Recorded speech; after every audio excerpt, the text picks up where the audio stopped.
Welcome to the Boneyard with Steve Robertson. As always, I am your good friend and host, Steve Robertson, here on the magnificent Monday edition of the Yard. It's Labor Day. Hope that you were able to get out and celebrate with some friends and family. It's a work day here for us, which every day is, by and large. So with the show today, we got Mike Leach this afternoon. So we'll have full coverage of Mike Leach's press conference in anticipation of this weekend's game for Arizona later today over at genespage.com. Be sure to go check that out. All of it will be free. We'll have a transcript, a lot of other things.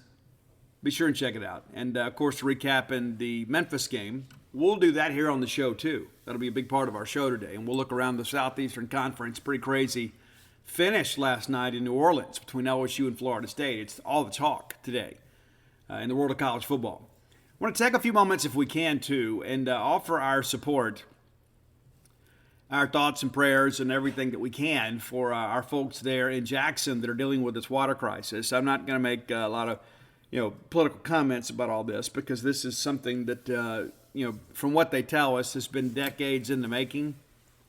So there are plenty of people that we could assign blame to. But here's the thing about life is just fix it. Right? Instead of wasting all this time and emotional energy and pointing fingers to figure out who to blame, let's just fix the problem. One of the things that I learned years ago, when I worked for Heilig Myers Furniture, I worked for them for 8.5 years. I would have worked for them forever. But, of course, had they not filed bankruptcy, I wouldn't be your good friend and host more than likely. But all that said, they used to send out this thought of the day. Or thought of the week, excuse me. We'd get this packet from RGO, which was the Richmond General Office, and it'd always be like, hey, what's going on? This is on sale this week, and here's some supply chain issues or whatever they needed to communicate to us. And, of course, this is in the infancy of the Internet, back when we still had fax machines and things like that. But the reality of it is I only remember one of those thoughts. And maybe it's because it applied to me. Maybe it resonated with me because I was a bit of an excuse maker at that point in my career. But it said people would learn a lot more from their mistakes if they weren't so busy denying that they made them. That's kind of how we are with this thing. Instead of everybody figuring out it's your fault, it's my fault, whatever, let's just fix the problem. There are people who are suffering. The quality of life has been reduced to basically that of a third world country. And so let's get it fixed. And I understand it's a complicated issue. It's been, again, decades of misuse and poor maintenance, but the reality of it is a lot of people tonight that can't go get a glass of water out of the spigot, and maybe you haven't done that for a long time, but having clean drinking water seems to be something that we should never take for granted. And the fact that so many people there have paid many tax dollars to have clean drinking water and have municipal services, they're not getting a good return on their investment. There are several business people down there, of course, that their ability to conduct business has been impeded. And so I share that today, again, not to point the finger. That's easy to do. It's always good to blame, quote, the other side. And that is one of the blights on society today, is that as soon as there is an issue, we want to turn it into a Republican and a Democrat thing. And it's not always that simple. There's always some measure of accountability for both sides in many respects. And so, again, I'm not going to get political today, but for those of you that are dealing with that, we do support you and really encourage to see so many people kind of delivering free water to our capital city. So again, let's get it fixed. Let's thank our friends at Bulldog Burger Company. I love Bulldog Burger Company more than a friend. You will too if you don't already. It is a love affair that is very faithful. I know when I go there what I'm going to get. Great food at a great price with great service and a great atmosphere. It doesn't matter if it's a night out with friends or if it's a family affair. I know what to expect when I go there. There is consistency in the production at Bulldog Burger Company. 3 great locations to serve you. University Drive here in Star Vegas with that brand new patio area. Many of you were able to enjoy that this past game day weekend. How cool was that? Lake Harbor Drive there in the Ridge and Flowood area, and then Gloucester Street there in Tupelo. Be sure and check them out. You'll be glad you did. Have the spring rolls as your appetizer. They will make you and everybody around you better looking. It is the best appetizer in the Golden Triangle. And have that great restaurant quality hamburger. You'll be glad you did. It's one of the fine delicacies in life. You can get that straight ahead Bulldog burger But if you're like me, maybe you want to walk a little bit on the wild side. Let me encourage you to venture out a little bit and try some of their other gourmet hamburgers. You'll be glad you did. You can get it on a regular bun. You can get it on a gluten-free bun. You can get it on a bed of lettuce. There is a Bulldog Burger opportunity just waiting for you in those generous portions. A lot of people are charging you more and giving you less. Not a Bulldog Burger company. You always get more than your money's worth when you visit that fine establishment. Bulldog Burger Company, the place where people go to meet. MEAT. All right, let's jump into Mississippi State's first of many wins this season. And we'll start with our first half here, as we should. An adventurous game, thanks to that, 2+ hour weather delay. But I thought the Bulldogs really kind of came out with some urgency. We discussed on this show, and I wrote an article last week, how the fast start was so important for Mississippi State because Memphis is well coached. Now, I understand we kind of out-athleted them, but they're well coached, and they didn't quit. To their credit, they didn't quit. State absolutely hammered them for the better part of 2.5 quarters, and they didn't quit. You can tell they have some pride in what they're doing. But State comes right out and punches them right in the mouth and makes them like it. All right, so we open up. State wins the toss, elects to get the football first. Will Rogers' first completion of the 2022 season to Ra Thomas for 7 yards. Out to the MSU 32. We go right to Jaquavius Marks. Ran the football 34 times. You probably didn't expect that to happen. And that's good. I mean, you take what the defense gives you. And, of course, the chances of us having a 100-yard rush are pretty slim at times. We were very effective running the football. Thought the offensive line held up, did a good job in both respects. But we get 6 yards there from Woody. Gives us a 6.5, I guess. Gives us a second and a long 3. Excuse me. It gives us the first down. My notes are wrong. All right, so then we go right back to Woody. He gives us 3 off the right side. We hit Ra for 12. How cool is that? Ra already rolling. And we had a good camp. We expected him to be a good receiver, a really good ball game for him, a really good quarter for him. All right, so that makes us another first downs. 1st and 10 near midfield. We run up the middle and get nothing. One of the only gains that we had, one of the only running plays we had that didn't go for positive yardage. 2nd and 10, we throw it out to Dylan Johnson, who gets a dozen yards here. And if this is a play I remember, this is when Dollar Bill absolutely peeled back. You saw Matt Wyatt share that. But you get that first down. You get that big gain because of the great play of Dollar Bill Johnson there. So a lot of moving parts of that. Everybody did their job. On 1st and 10, we allowed DJ to run it for 1 yard gain. And then we swing it back out to Dylan Johnson on the right side for 8. Brings up a very manageable 3rd and 1. And everybody in the ballpark thinking, let's run it. We ought to be able to run it. We do. We get the 3 yards and the first down. Very next play, we throw the slant to Ra. He bounces off the tackle, takes it outside, and into the end zone. 23 yards later, extra point is good. Makes it 7-0 Mississippi State. All right, so we need to stop, right? Well, we get one. Now give Memphis a little credit here. They come out showing a little aggressiveness. They hit Gabe Rogers for a dozen yards, gives them a first down. And then after that, things did not go well. They run off left side for a loss of 4 yards, brings up 2nd and 14. That's so huge for us. You heard, if you read my comments last week and listened to the show, they wanted to stay on schedule and try to get 4 to 5 yards on first down. They lose 4, get behind the chains here. Then complete short to Eddie Lewis for 8. We make a good tackle out there in space. Bookie Watson doing the honors. Makes it 3rd and 6. And then we get a sack. The only sack we had of the evening. We flush him. Nathan Pickering, Bookie Watson clean it up there. Makes it 4th and 8. And then nice punt from them. 51-yard punt. Fair call by Austin Williams to 12. Now you're thinking, let's go find a way to extend the lead. So that was the plan. And, we kind of get going here. Dylan Johnson rushes up the middle for 4. We're complete to Wiley for 9, and Will Rogers 8 for his first 8. Really came out hot. Complete left to Tulu Griffin. A little bit of a flag route there for 16 yards. Brings up a 1st and 10 all the way out to the 41.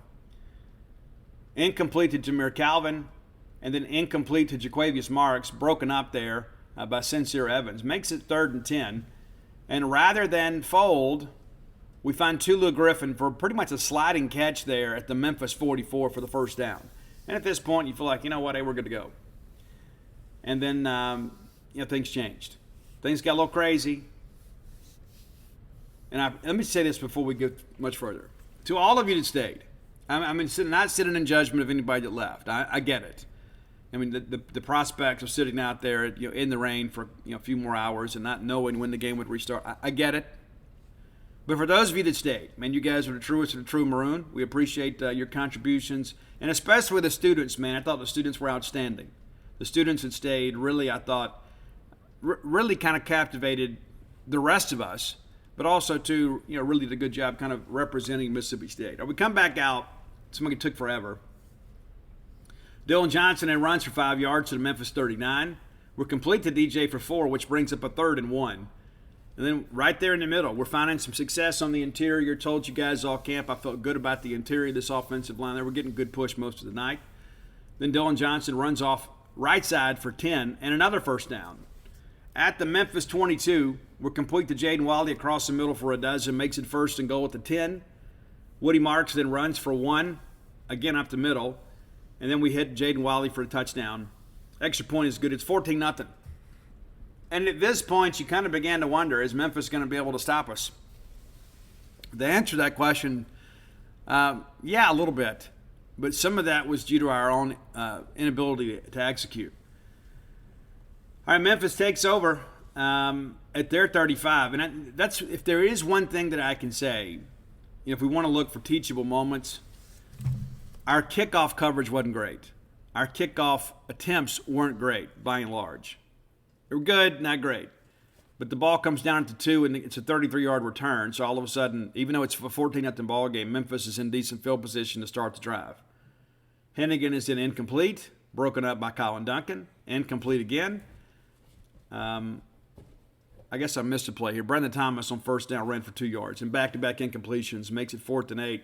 And then it's a punt, 40 yards. Austin Williams pulls in at 25. So that closes out the first quarter. Mississippi State 14-0 lead, and Memphis just not able to do much on offense. We have a chance here to really, really, really get after them. We let them hang around a little bit here. And I've read some comments too. And again, here's the thing. Football's a team game. People make mistakes. They do. Will Rogers threw the interception. This was not on Will Rogers based on what I saw and what I have learned. Memphis is showing blitz. Will Rogers sees that, expecting Jameer Calvin to run the hot route there, which is the slant. Quindell Johnson gets on top of that. I don't know if Jameer just didn't read it, but he goes out there and kind of curls and never gets inside. And you'd like to see Jameer at least try to break that thing up. But there's an interception. It's an unfortunate thing. And they'll get on the same page. And you would think these guys have played together for a year, they should be. But, sometimes in the heat of the battle, one guy reads something, the other doesn't. So maybe that's something Will and Jameer can work out between now and the next time. But they pick it off, and they're set up in pretty good shape there at our 28. Defense stands tall, though. Doesn't allow much to happen here at all. Brandon Thomas runs for 3 yards, and Brandon Thomas runs for 1, brings up a 3rd and 6. And the pass is incomplete. Broken up by Jalen Green. And this a great play, too. When you go back and watch this, I don't know if you can cover it any better. Green is basically in Markall's back pocket, and then right as the ball gets there, shows really good ball skills, bats the ball away, brings up a 4th and 6. They convert on the field goal. Now it's a 14-3 ball game. That's a win for the defense.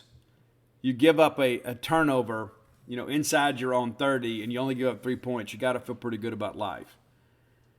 All right, kickoff, fielded at the 2, and then Tulu gets loose. 37 yards out to the MSU 39. We talked about that last week, too, about there could be an opportunity for Tulu because it was basically every other kick last year for Memphis. They did a better job this year of getting the touchback, but this is one that they didn't hit quite perfectly. And next thing you know, we're out to our own 39. Dylan Johnson runs right side out to the State 41, incomplete to Rufus Harvey. And we find Rufus at midfield for the first down. Rufus had a really good game for us, too. All right, we go back to Ra, who has it for 12 more inside the Memphis 40. Woody Marks runs for a 1-yard gain right up the middle. And then we hit Caleb Ducking for 33. Really, really nice game for Caleb Ducking. I was eager for you guys to see him. Now that you've seen him in a game, where he's actually played meaningful snaps, I think you kind of get what we were so excited about him in fall camp. First and goal at the Memphis 4. Now, here's the thing. Here's the Caleb Ducking effect, too. They can't guard him. So when we get into red zone, people grab and hold and things like that and try to get him out of his steps and off his route. And so he is impacting the play even when maybe he's not making the reception because he draws so much attention. When you got a guy that long with that kind of catch radius, especially in the red zone, you just simply can't afford. You just can't afford it. Now, before we get to this next play, when Will threw that ball up and Caleb went and got it, I actually thought he underthrew it. I thought he was going for the deeper receiver, but he didn't. He led Ducking, and Ducking goes up. Incredible ball skills, makes the catch there. Very emphatic afterwards. And so then we try to go back to him, and Cameron Smith holds inside, hooks him at the hip, an easy call. Now it's first and goal at the 2.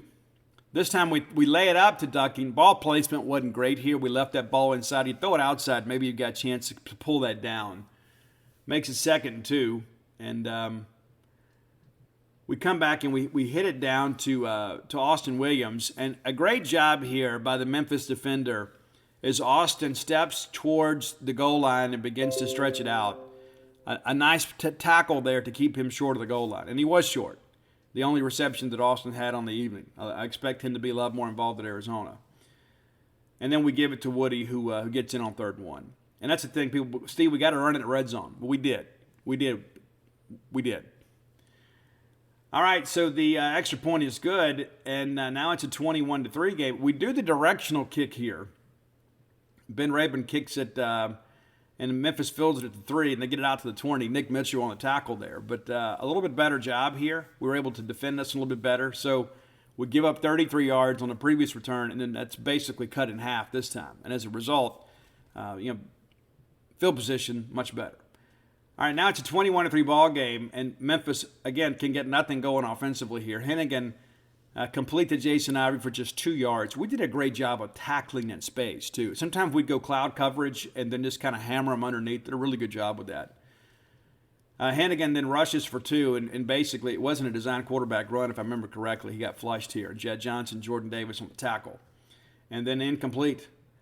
We flushed the guy here, and he kind of has to throw across his body here. And that's the thing, too. I've read some people saying, I didn't think our pass rush was great. I thought it was good. I didn't think it was great. When you've got a team like Memphis, it's going to work the field horizontally and not so much vertically. I mean, they took some shots late when the game got away from them. But, they're trying to get the ball out quick, get it out there on the perimeter, kind of make it a 2-man game out there, or a 4-man game. And so they're going to make you run sideline to sideline to try to begin that war of attrition, to kind of wear your defensive line out, which eventually opens up a lot more things offensively. But we did a good job kind of getting out and defending that. All right, so we get to get the ball back here on another punt. Austin Williams fair caught it at the 29. So State gets the ball, 8:44 to go in the half. Will Rogers complete to Jameer Calvin. It's a 1-yard loss, and this is the play they reviewed. I thought it was incomplete. Memphis thought it was a fumble, and then lo and behold, the replay official says, no, it was a reception, and then his knee was down. And so it's a 1-yard loss. We go to Woody Marks there. Woody really running with some authority here. Gets 9 yards, brings up a very manageable 3rd and 2. We find Jameer Calvin. And listen, Will, I thought, and maybe the ball was a little bit wet, so let's not be real critical here. I think that times some of the intermediate stuff that our ball placement was off a little bit. But Calvin, a great job to adjust here and go down and make this catch to extend the drive. Then we find Woody Marks for a dozen more. Allow Woody to run it for 5. Now we're inside the Memphis 40, and it feels like State's on the verge of putting this game away. We hit Jameer Calvin for 5. We're incomplete to Dylan Johnson here. The quarterback got in his face. I think Will basically just made the judicious decision here and throw the ball away. We're complete to Simeon Price, and this is one of my favorite plays in the game. We line him up in the backfield. We motion him left to give us numbers. Basically makes it a 3-2 deal out there. Austin Williams with a great initial block, and then Tulu Griffin gets a nice chip out there that opens up the sidelines. Price puts his foot in the ground, gets upfield for 20 yards. Really nice play design there and very well executed, and you get an explosive play out of it. 1st and 10 now at the Memphis 14. DJ runs for 3 off the right side. We're complete to Rufus Harvey for just a couple. Gets it inside the 10. And what do? We go back to ducking. And what do? They can't defend him, so they have to hold him. So now all of a sudden we get 1st and goal at the 4.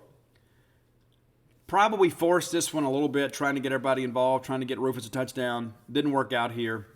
2nd and 4, then incomplete to Tulu. But lo and behold, what happens? It's a PI. Guys, they could have called PI on 3 different Memphis DBs. Either defensive holding or PI. If you go, when you watch it, and especially if you can watch the other angles, they were terrified here, and they're grabbing and holding. And I don't know if they're just tired of chasing us or whatever, but the reality of it is that the officials had their pick here. And so they called the PI on Greg Rubin. Makes it 1st and goal at the 2. Incomplete to Rufus Harvey. And then this is when we run the little quarterback keeper thing. Doesn't work out for us. Will doesn't get anything here. 3rd and 2, we give it to Woody, and we're in the end zone. You know, I'm a proponent of the running game inside the 5. So we try a couple of things, doesn't work out. We go back to Woody, and it gets us in the end zone. Extra point is good. It's 28-3, and at this point, I know nobody's ever come back from a 28-3 deficit, right? Well, they have, but you started feeling pretty good about life right here. Memphis then, they get the ball again. Decent return, 28 yards. I mean, that's got to get better. We can't let people – you say, what, Steve, it's just 6 yards. I mean, the touchback could be 25. That's true. But, when are we going to miss a tackle and somebody really get loose and gash? We've got to do a better job on kick return coverage. We have to. All right, so they start the drive at the 31. Hennigan is then complete to Asa Martin for just a 1-yard gain. Jalen Green on the tackle there. I thought Jalen Green was a nice game. Hennigan then complete to Asa Martin again for 4. Brings up a 3rd and 5. They're incomplete, broken up by DCAM. Secondary played well for Mississippi State. Another punt. This time Austin elects to return it. And so we get it out to the 31, and then there's 2 penalties on the play. They assess the block in the back. There was also a holding. But, again, the first time we attempt a true punt return. And, special teams play, in some respects, was better. Like our punting was good. Our field goal kicking was good. We didn't, extra point kicking was good. All that was good. But being able to execute these returns and to cover, we got to do a better job there. And, again, it's just week 1. I'm not in any way trying to suggest that, we're a finished product, but got to do a better job. All right, so after the penalty is assessed, we take over to 16. We're trying to run a little clock here. We give it to DJ. He runs for 3 gains, and then a pretty bad face mask here. Moves it out to the 34, and you start thinking, do you take a chance here? We don't, which I think was the right decision because of the fact they get the ball first coming out of the half. All of a sudden, you give them, a ball near midfield. They get a chance. Let's get some points on the board. They can go, 2 for 1 on you. And so then we complete it to Caleb Ducking, which runs out the half. So 28-3, Memphis had 29 yards at this point in the ballgame. 29 offensive yards at this point in the ballgame. All right, let's get it. All right, football fans, it's finally here. The first Sunday of NFL play is here. DraftKings Sportsbook, an official sports betting partner of the NFL, is giving new customers a can't-miss offer to celebrate the return of the NFL season. Right now, new customers can bet just $5 and get $200 in free bets instantly. And as an added bonus for Week 1, everyone can experience the thrill of DraftKings early win promotion. It's simple. Bet on an NFL team to win. If your team leads by 10 at any point during the game, you get paid instantly, even if your team tanks and loses the ball game. How crazy is that? Download the DraftKings Sportsbook app now and use promo code Boneyard to get $200 in free bets instantly when you place a $5 bet this Sunday. That's promo code Boneyard only at DraftKings Sportsbook, an official sports betting partner of the National Football League. Hey, Bulldog fans, you know what time it is. You can smell it in the air. You can feel the buzz all around you. Football is back. The thrill of the game, cheering fans, touchdown celebrations, absolute nonsense from SEC officials. But getting taken out of the game, that's absolutely out of the question. Luckily, there's Drizzly, the #1 app for alcohol delivery. With Drizzly, you can compare prices on the biggest selection of beer, wine, and spirits from local stores and get them all delivered to your door in under 60 minutes. That's right. You can even schedule them for delivery up to 2 weeks in advance if you're having a big celebration party. Now you can keep the party going without missing a second of the football action. And win or lose, Drizzly makes it easy to send the gift of beer, wine, or spirits to the fellow football fans in your life, especially if that means a little extra post-game gloating. Download the Drizzly app before game time or go to drizzly.com. That's DRIZLY.com. DRIZLY.com.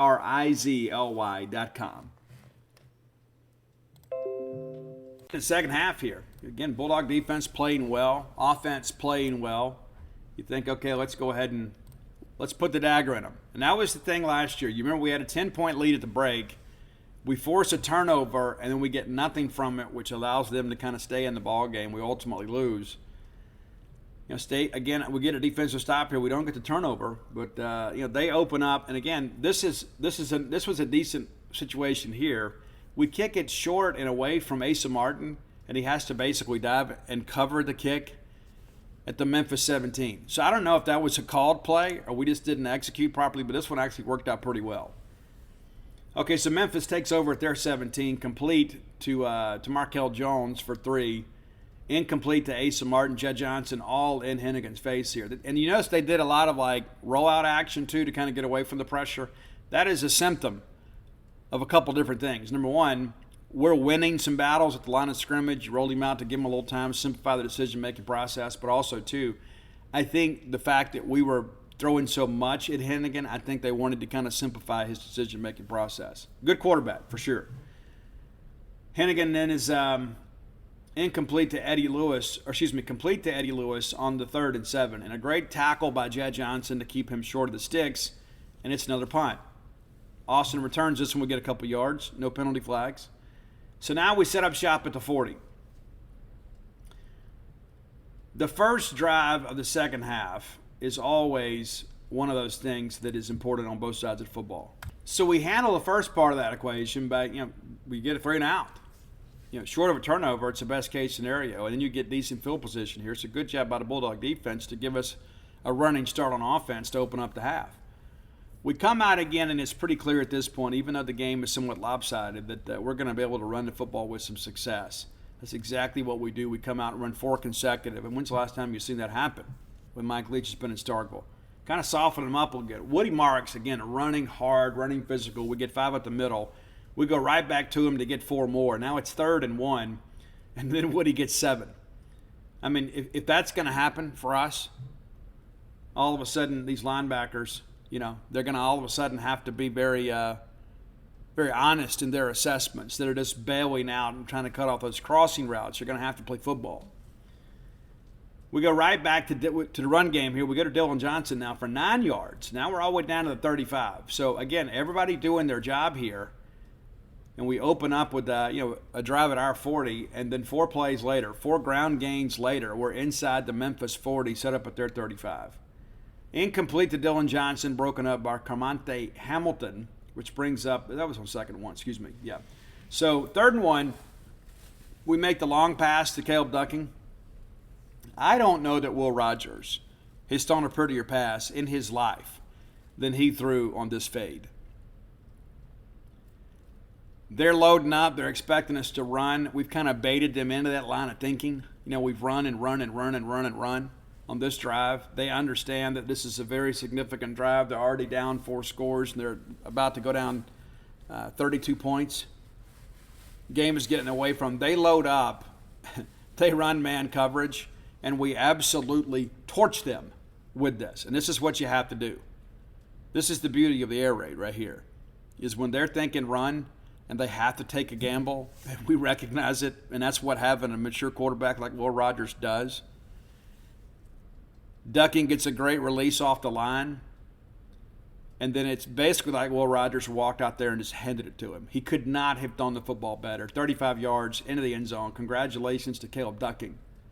And then all your receivers are doing the duck. Missed opportunity for us to not do the quack thing. I mean, honest, Red, are you listening? when Caleb Ducky makes a play, that needs to become a thing. We're hunters around here anyway. We should have the duck call. All that said, it's a 35-3 ball game after the extra point is good. And at this point, we're thinking, you know what? We're fixing to hang 70 on these jokers. And then we kind of got in a little bit of a lull here. I think offensively, maybe we tried to do a little bit too much. And, you want to get some touches for everybody. But, we didn't do a lot of good stuff here. Defensively, we're still playing pretty well here. So they're incomplete to Eddie Lewis. They flag us for holding 10 yards. And guys, we had 5 penalties. 5 penalties. The entire ball game. One of which was a celebration. One was a special teams thing. And then you get a hold in here. None of this pre-snap stuff. None of this extracurricular stuff. We did have the one thing with Buki, I guess, that was offsetting. But very clean in that respect. All right, but it's a 1st and 10 for Memphis. They're 35. Brandon Thomas then runs off the left side for 3. Incomplete to Brandon Thomas. Ty Wheat, nice play and coverage for him. Really athletic guy. Not enough people are talking about him. And then it's incomplete to Eddie Lewis. So, again, back-to-back 3-and-outs for your defense. 36-yard punt, fielded by Austin Williams at 26. So right here, we're thinking we're about to go put this thing in the we're about to go ahead and finish the ball game. We're up 32, but we're about to really, really get after these guys.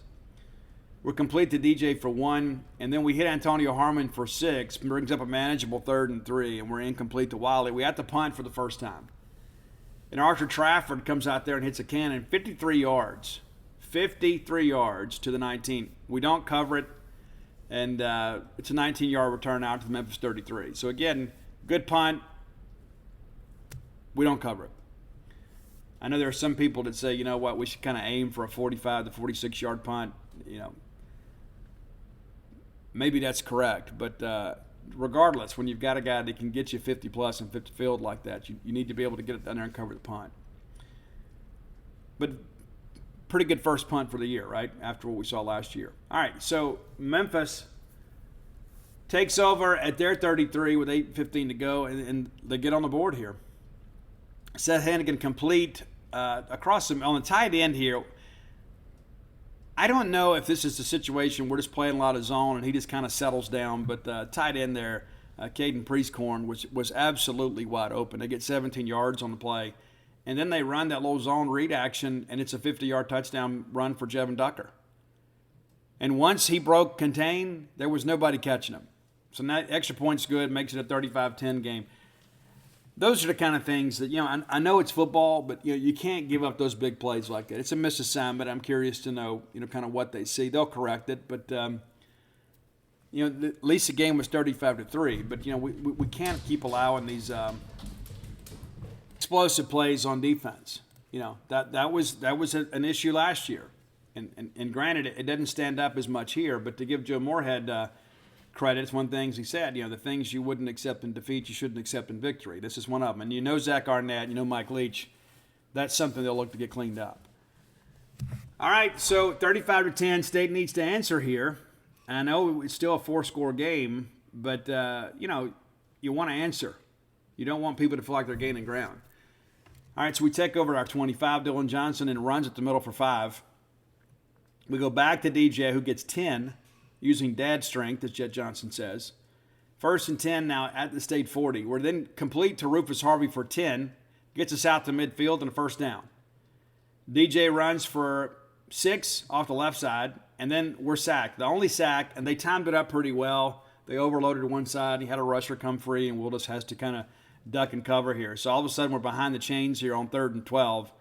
And we end up getting flushed here, and Will is tackled for no gain, but basically this is a pass rushing deal. It goes down as a run, but you give them some credit. And then George Geropoulos, forgive me, George, 52-yard punt. We get a touchback out of it, and they run into the kicker. I thought we might actually get a roughing penalty here, but then when it took so long to discuss it, you kind of knew. So we re-kick 4th and 7, then it's a 32-yard punt. It's fair caught at the 15. So it works out okay. But then it's funny how it works. You have a touchback, the 5-yard penalty, and then you kick it again, and it works out being basically the same thing.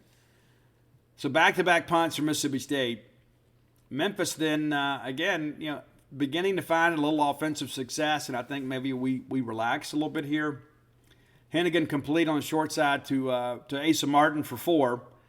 They go back to Eddie Lewis for 1, brings up a 3rd and 5. We can't get off the field here. They hit Gabe Rogers for a 21-yard gain. Sias Furge and Jalen Green making the stop there. Asa Martin then runs the middle for 5 yards. Jet and Tyrus on the tackle. And complete to Joe Skates. He was a guy that made some plays for him last year. Then there's a false start. And again, to give Memphis credit too, it wasn't a lot of flags on those guys either. This is a pre-snap penalty that puts them back a little bit, but brings up 3rd and 10. Now we flush Seth Hennigan here, and it goes down as a rush. But this is your pass rush on 3rd and 10, not getting home, but still impacting the play. And Jed Johnson meets him short of the line to gain and says hello. Really, really good game for Jet and a really good play. They like to go for it on 4th and 2. We absolutely overwhelmed them. It's a 1-yard loss. Bookie Watson, Jordan Davis, outstanding effort, gives us the ball at midfield. You start thinking, okay, here we go. Here comes the kill shot. State opens a drive at the 48. We're complete to Tulu for 8. Brings it down to the Memphis 40. We go back to Antonio Harmon. And he looks good running around out there, doesn't he? He gets 13. We're down to the Memphis 27. At this point, we're all thinking, all right, everybody start getting their stuff. We're fixing to put this thing away. We find Tulu for 4, takes it down to the 23. Then we hit Tulu for 17. It's 1st and goal at the Memphis 6. And then just some wild stuff happens. It's just, So we throw the backward pass here. We throw the lateral.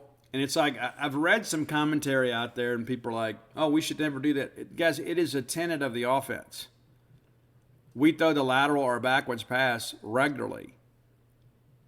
And this time, the defensive lineman beats us inside. He flashes, and he makes a play. It's not always about us doing something wrong.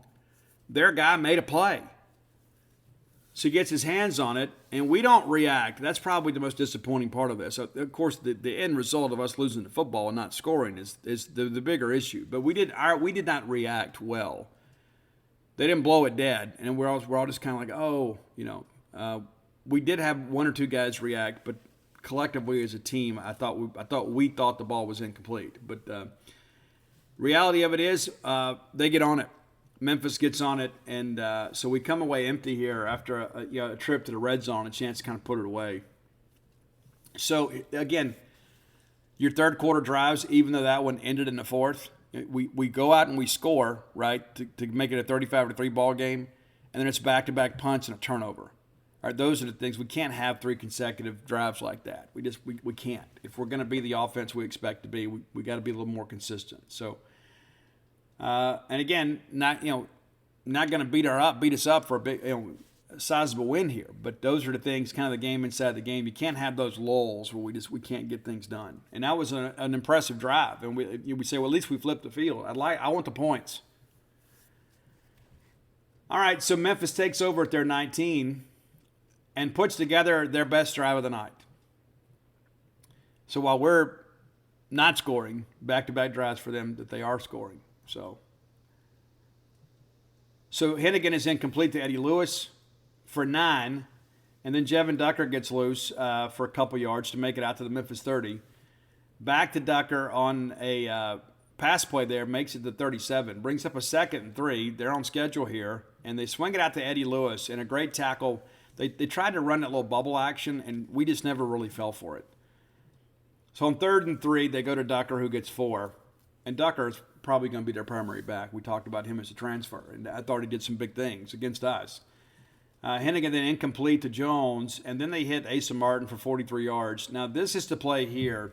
They basically run some will action, and Buki didn't get over. I don't know if somebody else missed the opportunity, but I believe that's Buki's key. And so they get outside of him, they lay it up, and he runs to 43. Jalen runs him down, pushes him out at 16. So an explosive play here that sets up a touchdown. Now, granted, they already had a good drive going. Don't get me wrong. It's not like it was just some flukish thing. They're just kind of, dinking and dunking here and there and getting first downs and moving the chains, and all of a sudden they dial something up and it connects. but we got to do a better job getting out there. Asa Martin then runs for a 1-yard gain at the middle, and then Hennigan complete to Eddie Lewis, 15 yards, and the touchdown there on 2nd and 9. They decide to go for 2. They're flagged for a false start. They still decide to go for 2, and then they don't get it. So it is now a 35-16 game. State with a 19-point lead.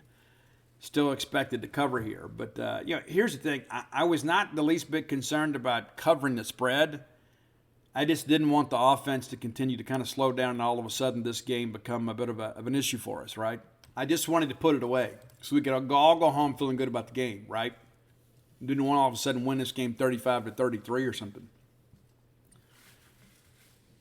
We put it together here. Dylan Johnson runs for 3, brings up a 2nd and 7. We're flared out to DJ who gets 2. And then we're complete to Rufus. And again, Rufus just getting caught doing the right things. Making catches, converting first downs, and all of a sudden, on 3rd down, you start dialing Rufus up, and people got to start paying attention to him. DJ then runs off the left side for 8. We hit DJ for 12 yards here. Now all of a sudden things are kind of getting going. And again, that running play was negated by a holding call. Holding, they called LaQuinton Sharp. But again, when you can live with 5 penalties. So even on 1st and 20, we hit DJ and get out there and get it going. But then we hit the long pass to Ra for 27. And again, great blocking on the perimeter by the Bulldog wide receivers. That is something that Steve Spurrier really emphasizes, and you can tell that these guys have been well coached. And all of a sudden, after that play, we're at the Memphis 34. Woody runs for 1, and then we hit Rufus, and a great ball into traffic from Will to Rufus. Very good anticipation by Will, kind of sees it open, throws him open. He's in the end zone, and they flag us for the unsportsmanlike conduct. And it seems like the last 2 guys that have done that for Mississippi State, both Starkville High School guys, Willie Gay, I'm talking about you, in the Egg Bowl. It's a stupid penalty, but it's a penalty every time. State makes the extra point. It's now 42-16, and everybody's like, you know what? This is going to be just fine. Memphis gets the ball back, and we kick it off there. And, again, it's a good return. It's 22 yards out to the Memphis 42. JP Purvis on the tackle. But, we got to be able to execute even when the game is in hand.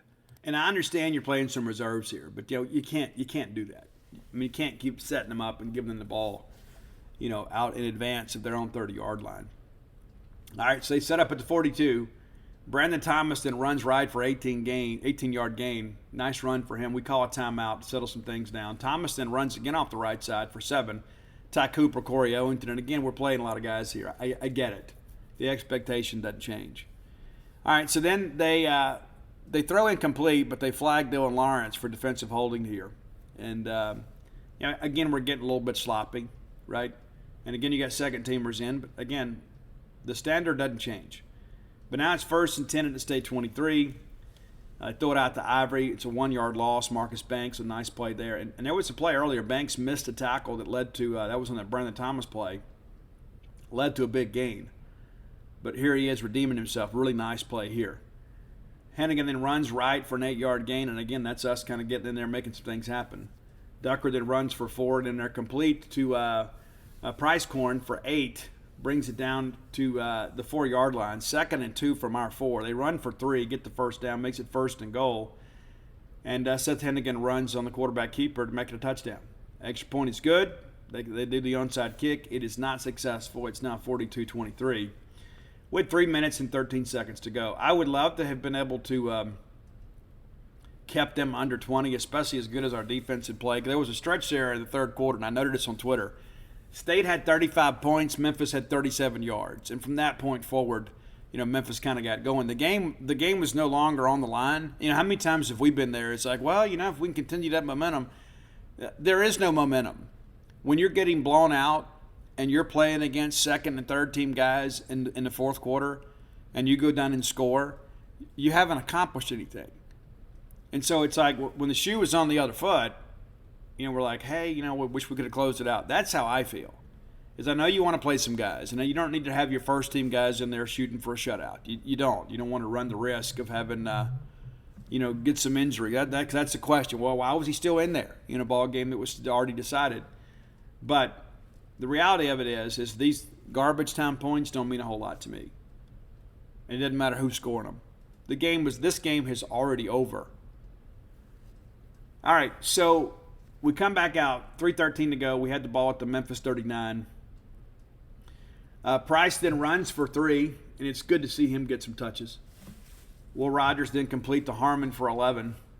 1st and 10 to Memphis 25. Price up the middle for 2. And we're running clock here. So Memphis, of course, they're calling timeouts. And again, I understand what you're trying to do. It's a teachable moment.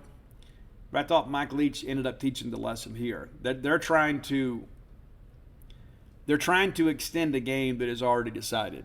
There is no way you're going to win this game with 3 minutes and 13 seconds to go when you're trailing by 19.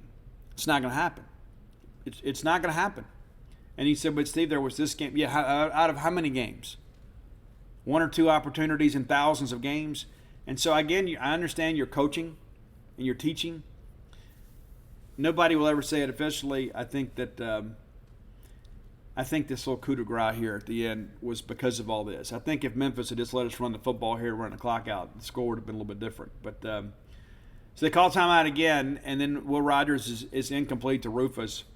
And then we throw another beautiful dime to Justin Robinson. Good to see him out there running around for a touchdown.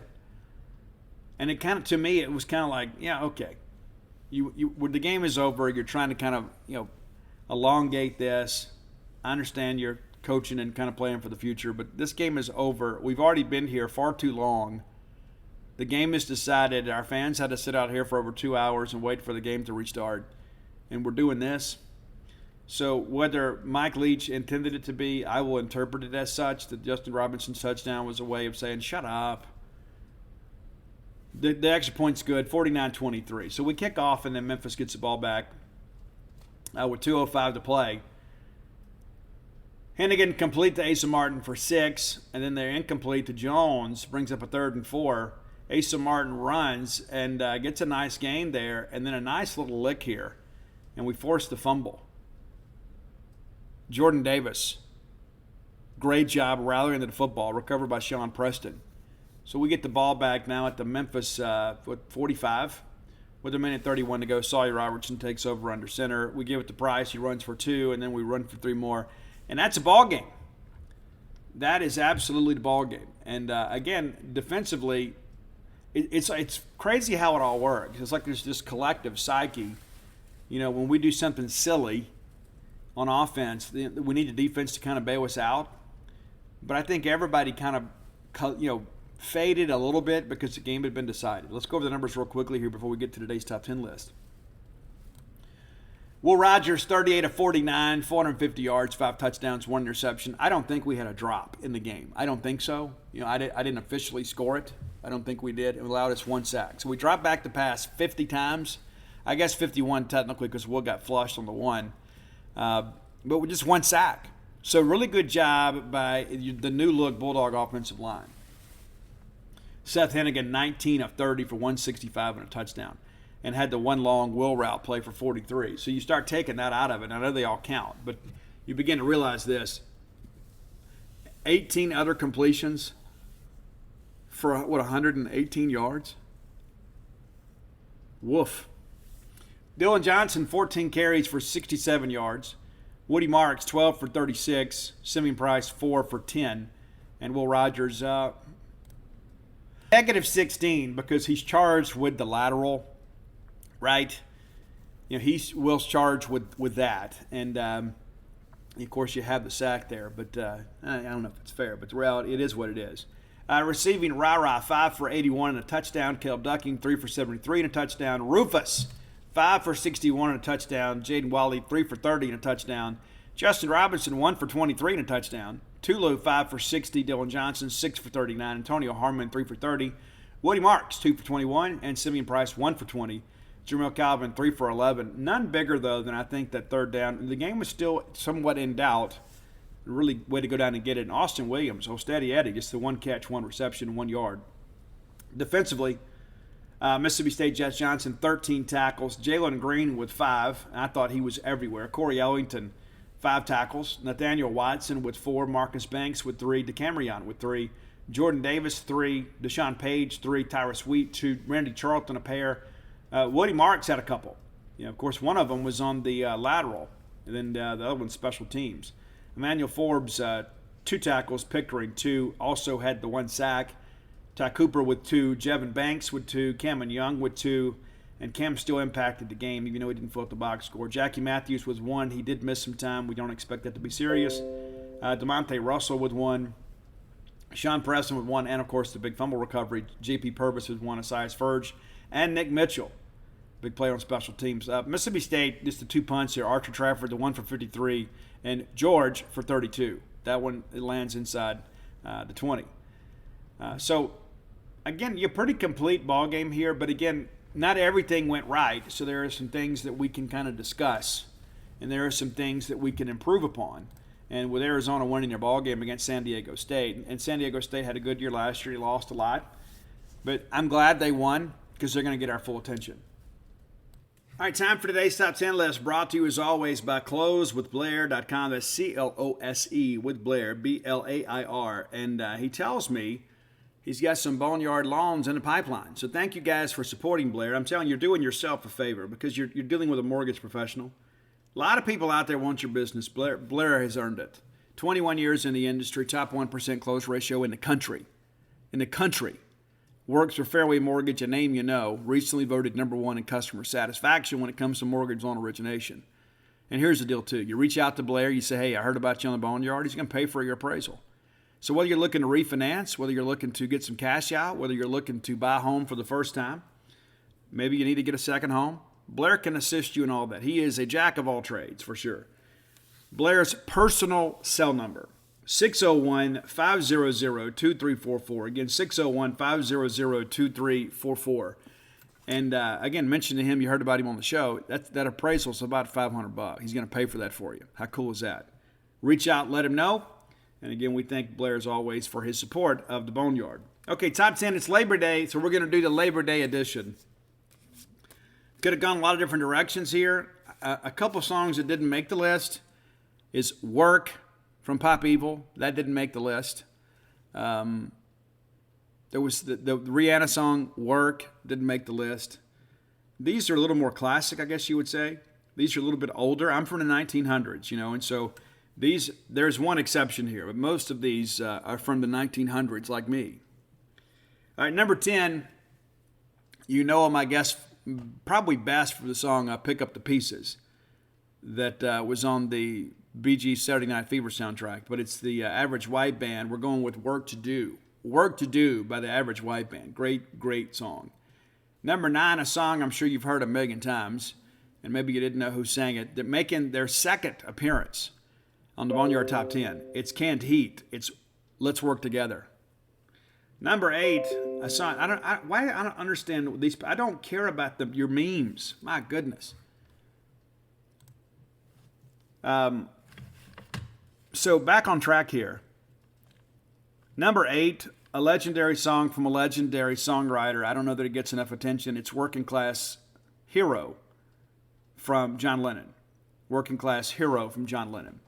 Number 7, when I wrote the list down, this is one that I thought maybe should be a little bit higher. Maybe. But it's Working Man from Rush. Yeah, it's a great song. And again, I kind of regret the placement, but the list is done. And I'm not a person that lives with regrets, and I don't give myself those second chances. So, Rush, number 7. Number 6, I believe this band is also making a debut on the top 10 list. It's Steely Dan. The song is Dirty Work. Great, great, great song. If you're unfamiliar with it, give it a listen. Steely Dan. I've had some people request us to do a top 10 for Steely Dan. Maybe at some point we will. Number 5, this is a change up from the rest of the tunes here. It's a legendary Donna Summer. She works hard for the money, so you better treat her right. Pretty good video, too. Donna Summer, phenomenal singer. And really over generations, too. Number 4, I don't know that I've had these guys on the show before, but here we go. It's Huey Lewis and the News. I'm taking what they're giving because I'm working for a living. And I believe that was in that Michael J. Fox and Helen Slater movie. I cannot remember the name of the movie, but Working for a Living, a great tune. Number 3, again, kind of a change up here. And you can't do a song about work and ignore Missy Elliott, right?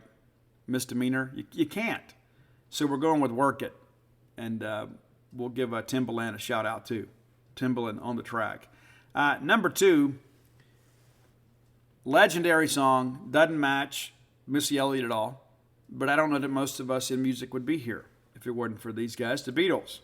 It's We Can Work It Out. Tesla did an amazing version of this on the 5-man acoustical jam with the original, tried and true, an incredible song.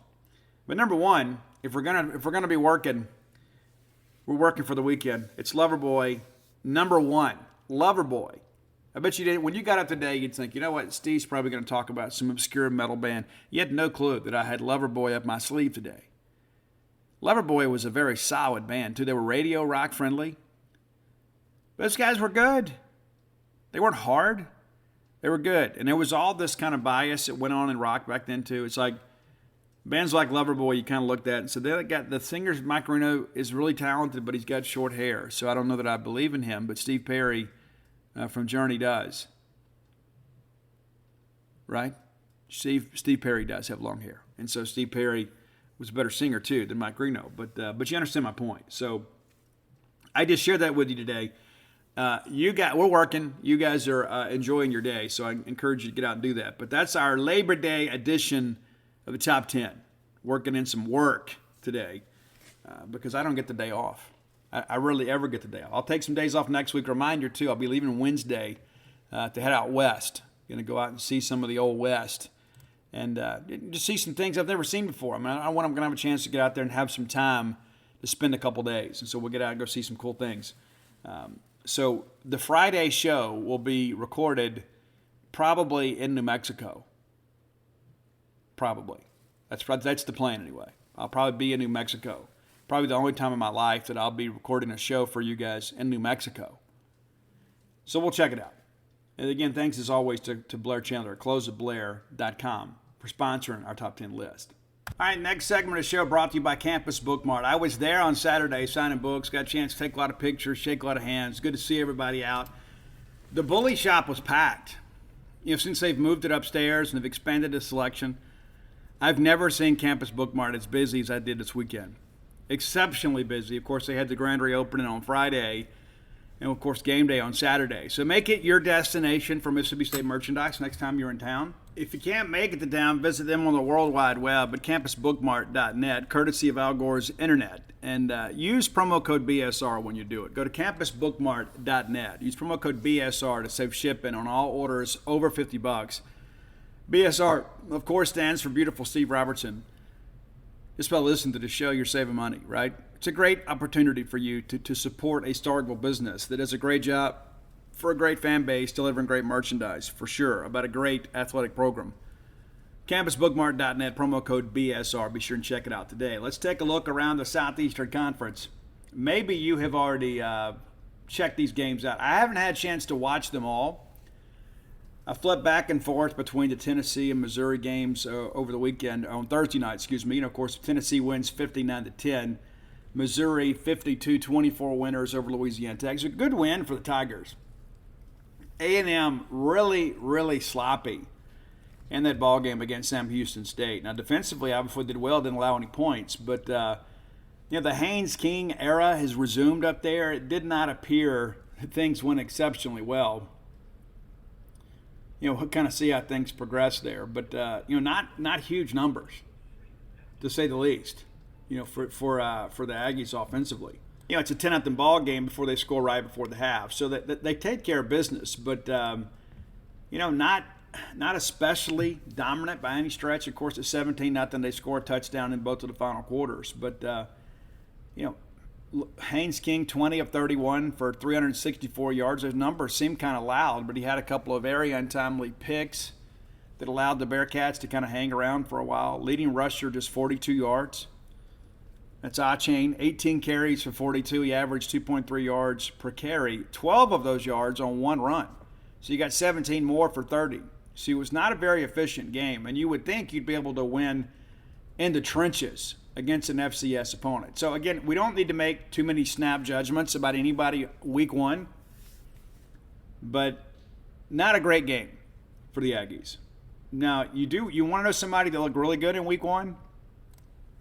And they should. You're defending national champions. Georgia, 49-3 winners over Oregon. Of course, Oregon was ranked 11th. And they were never in this game. Never. At the half, it's 28-3. And they don't score again the rest of the game. Georgia could have absolutely boat raced these guys. Stetson Bennett, 25 of 31, very efficient, 368 yards, a couple touchdowns. They even bring him back there late. He's 5 of 6 and throws a touchdown himself. Average completion, 11.8.5 between the two quarterbacks combined. That generally works. No 100-yard rushers. They kind of did it by committee. Milton with 50, Edwards 24, McIntosh with 18. McConkey, wide receiver, even had 16. Couple of attempts for him. But, a good night. McIntosh, the running back, 9 catches, 117 yards. Where have I heard that before, right? So good opening game for the Georgia Bulldogs as they began their title defense. Now, Arkansas, Cincinnati, we talked about how intriguing that game could be. It certainly was. But Arkansas jumps out to the early lead and just kind of managed it as they go 14-0 at the break. Cincinnati comes back with a little vengeance there in the third quarter, but Arkansas is up for the challenge. A very entertaining third quarter there as 27 points are scored. 10 of those went to Arkansas, though. So it is a 24-17 game headed to the fourth. Cincinnati needs a break. They couldn't quite get over the hump there. So Arkansas wins 31-24. A very good opening game for the Razorbacks. KJ Jefferson, 18 of 26 for 223 yards and 3 touchdowns. No picks. Sanders did run for 117 yards and KJ for 62 more. So that's interesting to kind of consider moving forward. So again, good game for the Razorbacks. And again, very intriguing game, a game between two top 25 opponents. So Arkansas undoubtedly will move up a little bit in the polls this week. Ole Miss, 28-10 winners. They got out to the big start and kind of had a little bit of malaise. I haven't watched the game yet. I know many of you have. But, again, it never felt like Ole Miss was in trouble. It's a 21-3 game at the break, and Troy doesn't find the end zone until the fourth quarter, and it's a 28-3 ball game in the fourth. So it never felt like Ole Miss was, threatened by any stretch of the imagination. But a lot of discussion about quarterback play. Jackson Dart, 18 of 27 for 154 yards and 1 touchdown and a pick. Average completion, 5.7 yards. I've had to listen to that for 2 years, right? About how, they're challenging down the field. Luke Altmaier 1 for 2, 6.5 yards per completion for 13 yards. A lot of discussion about Luke Altmaier starting this week. The thing I'll say, quarterback competitions that usually linger into the season, nobody wins those. That's including the fans and the team. Zach Evans, nice game for the Rebels, 20 carries for 130 yards. Did not reach the end zone. Had a nice big gain of 46. Judkins, 14 for 87, so nearly 200-yard rushers. We talked on the show about look for the Rebels to run the football a lot more this year. That's where the skill set is within their personnel. You got, quarterback play. Well, it's an issue. You go out there and you run the football. Makes life a whole lot easier. Another game, and we were wrong about this one. I expected Utah to win, but a big win for Billy Napier, and I think Billy will do well there, and maybe they're a little bit ahead of schedule. And as I talked to somebody earlier today, Napier kind of specializes in these one-possession games. Richardson, 17 of 24 for 168 yards, also ran for 106. That's pretty good production there from your quarterback. 3 touchdowns on the ground. Johnson ran for 75 yards and a score himself. But, Florida has athletes. How will Billy use them? That's the thing. Billy Napier is a good offensive coach. He likes to spread you out and use that power running game. But 29-26 winners, the Gators. Kentucky, kind of a, blasé win, 37-13 over Miami of Ohio. Again, that never felt like Kentucky was ever threatened or really challenged in this game, at least in the second half, because you look at the halftime score and it's just 13-10. And then Kentucky takes charge there in the third quarter with a 17-3 quarter to kind of put the thing away.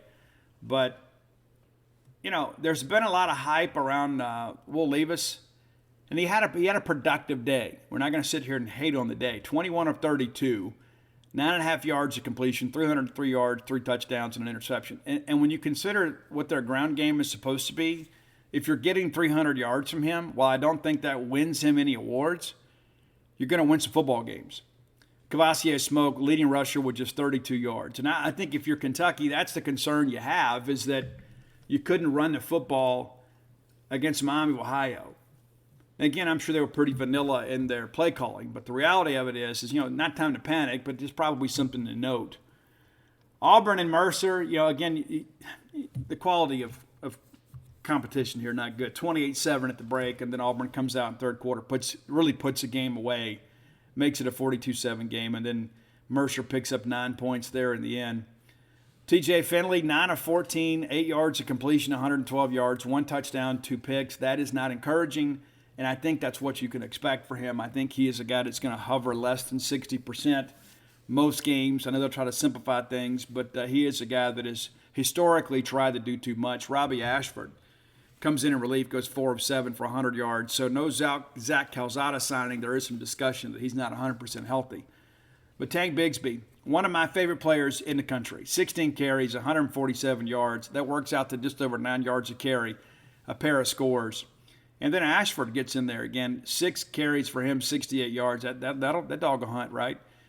Jarquez Hunter from Neshoba Central, 8 carries for 34 yards and found the end zone 3 times. So good night on the ground for the Tigers. And you kind of look at this Kentucky thing at Auburn. It's like if quarterback play is going to be somewhat sketchy, we've got to kind of commit to the ground game. The good thing is they have some personnel that assists in that. It could be this year. Maybe this year's not the year of the quarterback, right? If Ole Miss is going to run the football a lot more, and I think they certainly should, and Kentucky and Auburn going to kind of ground it out, maybe guys like Will Rogers have a chance. Vanderbilt now 2-0. 2-0. They get out to a 21-7 lead over Elon, and then a 7-3 second quarter. So it's a 28-10 game at the break.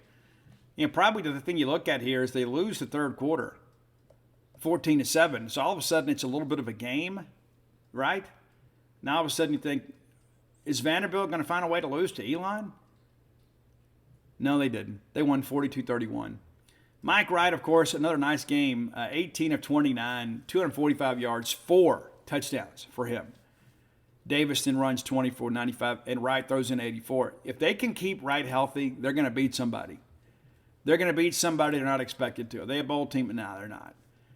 Because you can't have the running quarterback in this league for very long. I mean, we know from experience, those guys get beat up, and if you're going to have running quarterbacks, you better have a bunch of them. Utah State had a big year last year. They're 500 right now after getting absolutely walloped by Alabama. 17-0 after one. 24-0 in the second quarter. Combine that with the first half score, and guys, it's 41-0 at the break.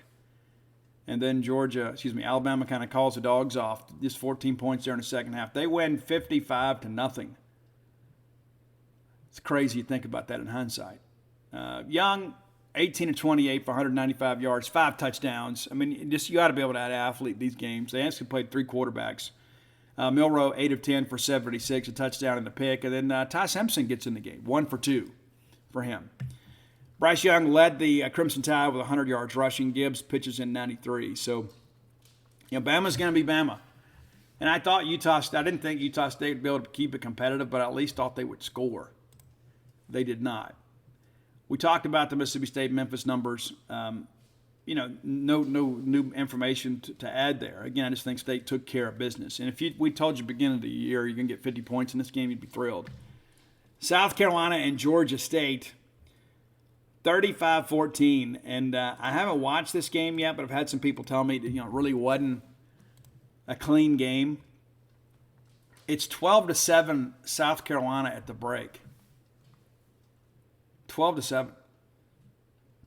So in the second quarter, South Carolina scores, and they go for 2, and they miss it. And then they added a field goal, makes it a 9-0 game, and then Georgia State goes down to score to make it a ball game. Makes it 9-7. They kick a 51-yard field goal, make it 12-7 at the break. And then in the second half, South Carolina's athleticism kind of took over. But, part of it, part of the deal. sometimes you got to win ugly. And if you're South Carolina, your team is going to have to really battle for bowl eligibility, and you'll take them however you can get them. But, not a great game for South Carolina, but anytime you can put a win a notch in the win column, you've done okay. And finally, that crazy game last night, LSU and Florida State. That was not a fun game to watch until the very end. It was not good football. Now, fans of those teams may disagree. Well, Florida State fans may disagree. LSU had multiple opportunities early in that ball game to get into the end zone. And they got a little bit cute. They ended up kicking the one field goal. It's 3-0 after one. And then Florida State, a team that's not really known for proficient passing offense, makes a play in the air. It's 7-3 at the break. And it's not necessarily because we're playing great defense. There's just some offensive ineptitude on both sides of the line here. The next thing you know, it is 17 to 3 LSU. LSU needed 2 scores to kind of climb back in this thing. They get a touchdown there in the third quarter. Noah Cain from up close, 82-yard drive, 10 plays, takes up 409. They get in the end zone. Now, so it sets up a one-possession game in the fourth quarter. You're thinking, okay, LSU will find a way. Well, instead, Florida State puts together a 79-yard drive that eats up 6 minutes off the clock. Now it's 24-10. Now LSU, 9 minutes to play, has got to score twice to force overtime. They hit Jeray Jenkins for a 22-yard pass from Jaden Daniels to make it 24-17. You got to get a stop. And incredibly, they do. Florida State drives down. All they got to do is kick the field goal. Right? You're just trying to manage drive. You'd prefer the touchdown. And then they decide to pitch it. And the kid fumbles it, and LSU recovers. LSU goes 99 yards, not without some controversy. 99 yards. They have a play late. Kid is ruled out of bounds. Come to find out he was inbounds, but because they stopped it for review, it's a dead ball. So the play clock starts on the snap rather than on the ready. If they had called that correctly, the clock runs out on LSU. Insanity. They score, and you're thinking, I know this is going to happen. In New Orleans, man, with Bourbon Street and all that Cajun voodoo, they're going to score, and they're going to win in overtime. And Florida State blocks the extra point. I don't think any of us expected that. What a wild finish it was. And again, it wasn't much fun to watch until the fourth quarter. It's good to see two teams, even though there's not high expectations for either teams, to see them fight and compete as hard as they did. Daniels 26 of 35 for 209 yards, a pair of touchdowns. But, really the game for him is when things break down. I think that OSU offensive line has got a lot of work to do. Daniels goes 16 carries for 114 yards, along with 25. And that was the first play of the game for LSU. Noah Cain, 7 for 23, 9 yards. And again, you look at these running numbers, a lot of this is when it wasn't just necessarily designed quarterback runs. It's just Daniels using his athleticism. This offensive line is having trouble moving people, which may help us when we go down there. Jeray Jenkins, 5 catches, 46 yards, and 2 touchdowns. He was the hero there. And interestingly enough, some LSU players have taken LSU stuff off their social media stuff, and I'm reluctant to mention that because these are emotional times for young people, right? But there was some things. Malik Neighbors, Kashawn Butte, who is both great players. Of course, Malik Neighbors, former Mississippi State commitment, flipped to LSU on signing day. He muffed 2 punts last night, and rather than come out and say, "Hey, it's a young guy that made a mistake. We love him. We need him. We're going to be fine." He goes, Brian Kelly's like, you know what? We evaluated it. We made a mistake. We made a mistake putting that kid out there. And even though you may say that behind closed doors, when you say it publicly like that, I think it shows you're throwing your own player under the bus. He is a sophomore. But the reality of it is, it's okay, if he muffed the first one, you put him back out there with the game on the line and he muffs it. Is it his fault or yours? But no matter whose fault it is, you don't get out there in a press conference and make it all about the kid. That's just, it's one thing if it's a coach. We talk about being accountable, and some people are way too invested in what guys say at press conferences. I don't really care. There's so much of that that's it's talk speak. I mean, how many times we hear Joe say, we're going to point the thumb instead of the finger, and all that sounds good. And Brian Kelly's like, well, I've got to be accountable for this, and then immediately goes and throws a young player under the bus. Not a fan of that at all. And listen, I'm not afraid to let's tell the truth. I just think that's a way, it's almost like it's assigning blame. Colin, we talked about at the beginning of the show. It's our fault for putting him out there because we made a mistake evaluating him. You had the better part of spring and fall to make that decision. And clearly he wasn't a guy muffing punts in practice or you wouldn't have trotted him out there. The guy had a tough night. And I owe no allegiance to Malik Neighbors after what he did to Mississippi State. I get it. I don't have to like it. He's a kid from South Louisiana, got a late offer from LSU, and he went to LSU. And in many respects, he cost him the game. And you can say, they were able to overcome that. Well, I don't know if that's really true. And when you look at the complexion of the game, what if LSU scores on those drives? You're like, well, they fumbled and they didn't give up much. Well, yeah, but what if they score? It's impossible to know that. But you can't turn the football over. You can't do it in that situation. And then incredibly, LSU gets a chance to go down. And, I guess one of those things, too, you look at it's, LSU, since winning an national championship, it is kind of like the axis of the world has shifted. It has not been good for LSU since. I think if we're all honest with ourselves, and I don't think it's just about Ed Orgeron, right? I think it's one of those things where I think, number one, LSU wins a national championship, and then they have to kind of commit, and then they kind of miss this they miss the window of getting new coaches, It's just, and now I think you go out and you overpay for Brian Kelly because Scott Woodard, who's a great AD, he always wants to make the splash higher. He goes and gets Kilmalky, from Baylor, goes and gets Jay Johnson from Arizona because we're LSU, right? And listen, I commend people that want the best for themselves. I do. I don't think those hires were reaches. I think this one is. And you can say, well, Brian Kelly's at Notre Dame. We went and took Notre Dame's coach, and okay, now you got to go win games with him. But LSU, I don't know if you've kept up, since they won the national championship, had one of the best seasons in the history of college football. Have you seen this? They're 11-13. They're 11-13 since winning the national championship. They went 5-5 in 2020, including a loss to Mississippi State. They go 6-7 last year, and then they're 0-1 this year. So 11-13 since winning the national championship. And people forget, it took a big rally at the end of the year, including beating Texas A&M, to achieve bowl eligibility last year. It's crazy. It is. And I think, Brian Kelly is a good coach. I don't think he is a great coach. And I think he did some things that were detrimental to his locker room last night. So those are my feelings. Maybe you feel differently. I'm glad you guys are enjoying a cookout while we're all working. I'm not salty at all. No, I'm really not. I enjoyed the work. I enjoy being able to kind of being regimented in what we do. And I'm taking some time for myself later this week. But, we have a college football game tonight in case that you have, have lost track here. And no SEC teams involved, but should be awfully interesting. I'm excited to see it. Maybe you guys are a little different, but it's Clemson at Georgia Tech.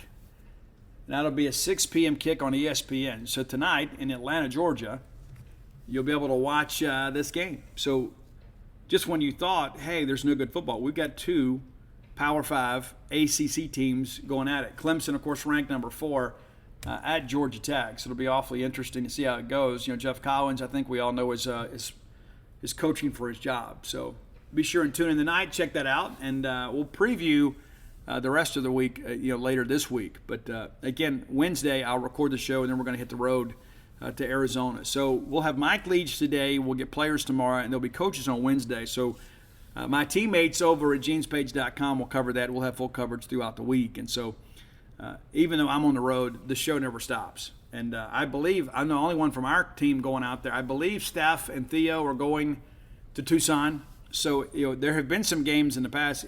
It's just been me and the Clarion Ledger beat writer. But, we'll take a closer look at Arizona on the Wednesday show, and I think we can all kind of be excited about that. Of course, Arizona wins over San Diego State. We'll break that down in much greater detail on Wednesday. Let's thank our friend Brooks Bryan, too. I love Brooks. You will love Brooks. Brooks loves Mississippi State. It's always good that when we can come together and kind of use our resources and our skills to benefit each other. There's some people out there that, they're very selfish. That's not Brooks. Brooks works with a great group of residential developers, bringing this wonderful development Portico to Starkville. Phase 1 completely sold out. All your new neighbors are already enjoying the high life. Phase 2 under construction now. First 10 houses are being built. Some of those are sold. And so if you're maybe looking to get in now, give Brooks a call. Brooks' phone number, 601-416-8075. Again, that's 601-416-8075. You can start with a 2-bedroom, 2-bath home and go all the way up to a 4-bedroom, 4-bath home. You'll be glad you did.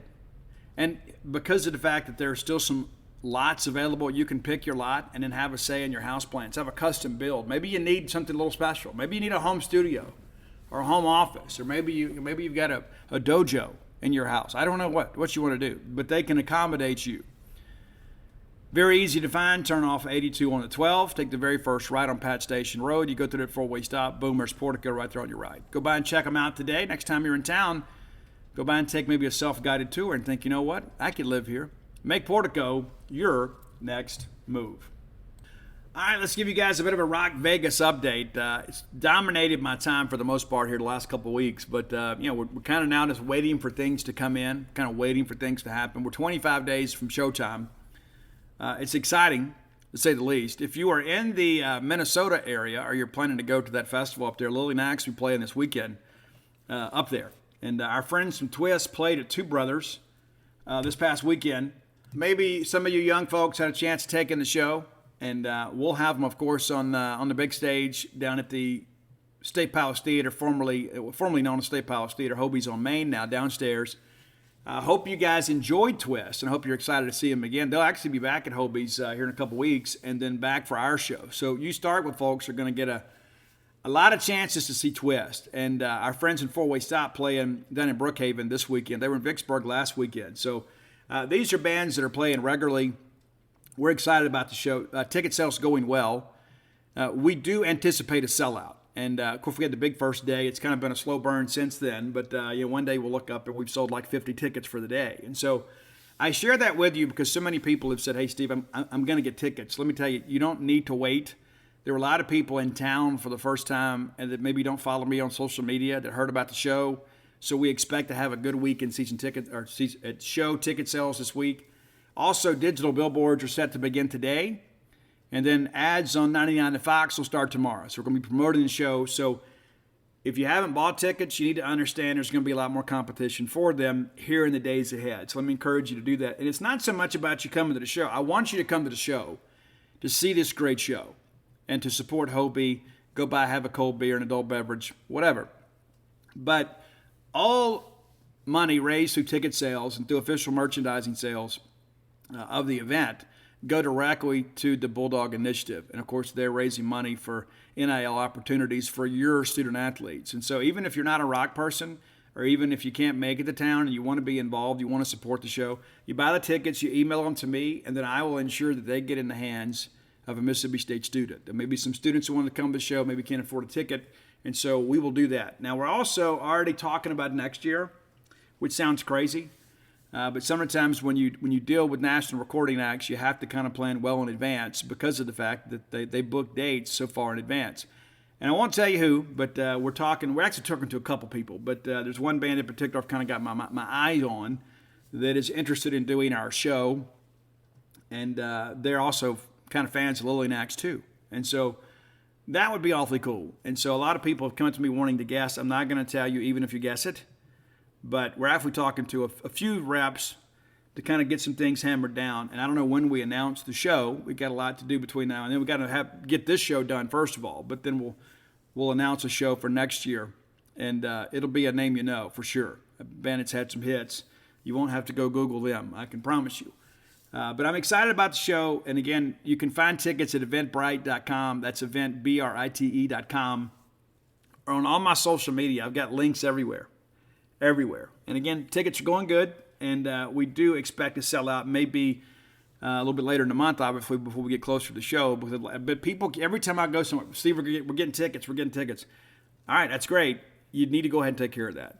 You need to take care of it. Whether you're coming to the show or not, you need to get tickets. And again, if you're not going to use your tickets, please email them to me at srobertson@genespage.com, and I will distribute them to some students. And we'll do it basically on Twitter. Whenever we get closer to the show, I'll just start giving these tickets away. And we'll let some students come and support some up-and-coming Mississippi rock bands. And, of course, Hair, Lily, and Axe, a band that's very important to us that have been in the rock scene for a long time here in the state of Mississippi. And so I appreciate all of your well wishes. So many people have reached out and said, Steve, I support your efforts and think it's a wonderful thing you're doing. And, again, it takes all of us. I think we can all use our skills. We use our platform for something positive. And that's what I've tried to do. I have tried to do something that I think is positive for Mississippi State. And I'm very appreciative of those that have come along and supported us in this endeavor. Again, it's been very exciting. I've had people from other cities that have reached out to me and said, hey, Steve, would you be willing to book a show here? And you know what? That would be a lot of fun. I just don't have the time to do it. And not to mention, I really want to do things here in Starkville. This is where I live, and I want to support our local community, and I want to support Mississippi State. And I've had some bands reach out and ask me if I'd be willing to be their booking agent. And I just don't have the time to commit to that. I wouldn't do a fair job for those people. And while it would be a lot of fun, I enjoy what I'm doing. I love my job. I love being able to cover the Bulldogs. And this is a chance for me to kind of combine my love of rock music and my love of the Bulldogs together in one endeavor.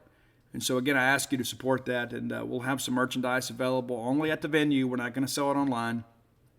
That'll kind of for the event in and of itself. But going to be a great night. I have enjoyed, being able to kind of cover some college football the last couple of days because there's a lot to all of this. There's a lot to it, and I think it's important to understand that I have a lot of respect for people who do this for a living because there's so many details, and I guess after a while, like any job, you kind of get up to speed, know what to expect, and who you can count on. I've had to kind of build these relationships from nothing. And so it's been great. Now, I guess it's helpful that I do have a name in the market, right? So I'm not just some guy calling. People know who I am. But I'm excited about the show. I'm excited for you guys to come out and celebrate with us. Of course, again, that is the Friday night before the Texas A&M game. So you're going to be looking for something to do. Your chances are you're going to want to go out and congregate with Mississippi State fans, maybe have an adult beverage. Come do it with us at Hobie's as we celebrate Rock Vegas. If you hadn't done so, go to dogpilethebook.com and you can get all my sports books there. Get signed copies. We sold a bunch over the weekend. A lot of folks came to town and bought at Bookmart Cafe and Campus Bookmart. A lot of people in town buying Dogpile, and I thank you for that. If you're looking for personalized copies, of course, catch me at a book sign or go to dogpilethebook.com, and you can get all my sports books signed like to a friend or to a family member. It's a gift with a personal inscription. I'm happy to do that for you. And if you're looking for Blooms of Oleander, you can find it at Amazon. You can find it at barnesandnoble.com, booksandmillion.com. Stark Villains gear always available at starkvillains.com. A lot of people have had some interest in those shirts as of late. A lot of people, hey, I want to get this. Well, you need to get it because we're going to be making some changes here probably turn of the year. So I think we want to keep things fresh. So be sure and check that out. And again, this is going to be a great week. It's a chance for us to go out to Pac-12. And listen, I'm a little bit worried about the time and the travel and all that kind of stuff. And maybe I'm overthinking it, right? Because that tends to happen. I'm not playing in a game, so it doesn't matter what I think. It doesn't matter how I feel. Like if I want to go ahead and pick all the remaining games on the schedule, that doesn't change anything.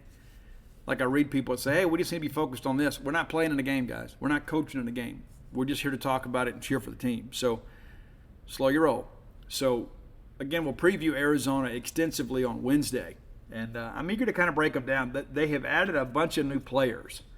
They were a terrible team last year, but they're expected to be improved. And, of course, they get the first win this past weekend. And you got to think, they're probably thinking, okay, we could beat these guys from Mississippi State. So I guess we'll see.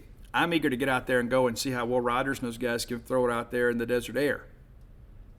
Eager to see how the ball travels there compared to here. We won't be having to knife it through all this humidity. So maybe we're even more, potent as an offense. We'll see. Take some time to get used to that. Now, from what I understand, the team is going to travel Friday I think we land at 2:30 in the afternoon. We'll have a walk through there. Everybody goes to bed, and then we're up like all day. And that's the challenge, I guess, if you're Mike Leach, is do you just let the kids sleep in and you start your schedule at noon? Well, the problem is, and I'm an older guy, so it's like I begin to think to myself, number one, I can hardly sleep late anymore. But when I was a college kid, you could sleep all day. But it's like if you let people sleep and get, 10, 12 hours of sleep, it takes a while to get them going. But then the challenge is if you get them up, then they're there all day, right? Then it's like what do? You lay around and watch college football. It's a late kick. Maybe we're making too much of that. Maybe because many of our fans, of course, are going to have to start watching a game at 10 o'clock at night and may not be able to have the endurance to finish it. Maybe you should sleep late on Saturday. But my point being is that it's different. Scheduling is different. You travel, you're acclimating to a new time zone, and then you've got to kind of just lay around all day. What does that do for us? And if you get guys up early enough, they'll want to take a nap, and then can you get them going again? So it's a big challenge. And I guess the last time we had an 8 p.m. start was when we played Southern Miss back in 15 down in Hattiesburg. And we kind of walked our way through that early in that ball game. So, for them, they're used to this. But even that, it's a later kick for them too. So they're having to adjust, just not quite as dramatically as we are. So I just lay that out there because that's something that I just consider. I'm interested to see how that kind of works out. All right, that's it for today, man. You guys be kind to one another, love each other, and be grateful for the win. We know we can never take anything for granted, and I think we played pretty well. Can we play better? Absolutely we can. I'm eager to see what Mike Leach says today after watching the tape and get his thoughts on the coming game against Arizona. So we'll again, full coverage later today over at genespage.com. Until next time, let's all live our lives in a way we make more friends than enemies, and people can see a difference in the way we live. When you shop at a Walmart Vision Center, you get it. You know that you'll spend a little less on stylish glasses for the whole family. Welcome to the Vision Center. Let me know if you need help finding the perfect frames. Hey, Mom, you were right. These glasses are cool. Hon, they take our insurance. That means Papa's getting a new pair, too. Whoa, glasses start at just $39. Next stop, groceries. So you can get a little more of what you need. Find a Vision Center near you. Save money, live better. Walmart.